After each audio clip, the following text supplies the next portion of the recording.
जय श्री राधा वल्लभ श्री हरिवंश। श्री गरुड़ पुराण में श्री भगवान विष्णु जी ने पक्षीराज गरुड़ जी को बताया कि कोई भी धर्मात्मा पुरुष किसी का भी श्राद्ध कर सकता है।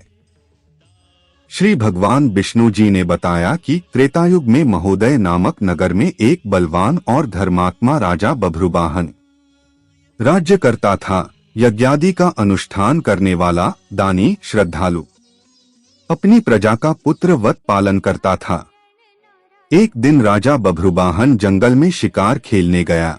राजा ने एक हिरन को बाण मारा। बाण लगते ही हिरन अदृश्य हो गया। राजा बभ्रुवाहन हिरन का पीछा करते हुए जंगल में सरोवर पर पहुंचकर सरोवर में घोड़े सहित स्नान किया और जल पिया। उस सरोवर के तट पर एक विशाल वृक्ष के नीचे राजा बैठे हुए थे। उसी समय विनामास वाला अत्यंत दुर्गंध से युक्त प्रेत राजा के सामने आया। प्रेत ने राजा से प्रेत्योनि से मुक्ति कराने के लिए 16 श्राद्ध कर्म करने की प्रार्थना की। राजा ने प्रेत से प्रेत्योनि को प्राप्त होने का कारण पूछा। प्रेत ने बताया कि मैं एक धनवान वैश्य था। मैंने देवताओं का पूजन किया और पितरों का तर्पण किया, लेकिन मेरे न कोई संतान, न कोई भाई बहन, न कोई मित्र, न कोई संगे संबंधी न होने के कारण मेरा 16 मासिक श्राद्ध संस्कार नहीं हुआ। इस कारण मुझे प्रेत्योनि प्राप्त हुई। यह वन मीठे फल और जल के सरोवरों से सुशोभित है। मैं भूख और प्यास से तड़पता हूँ, क्योंकि मैं जल और फलों का स्पर्श भी नहीं कर सकता, तो खा ही कैसे सकता हूँ।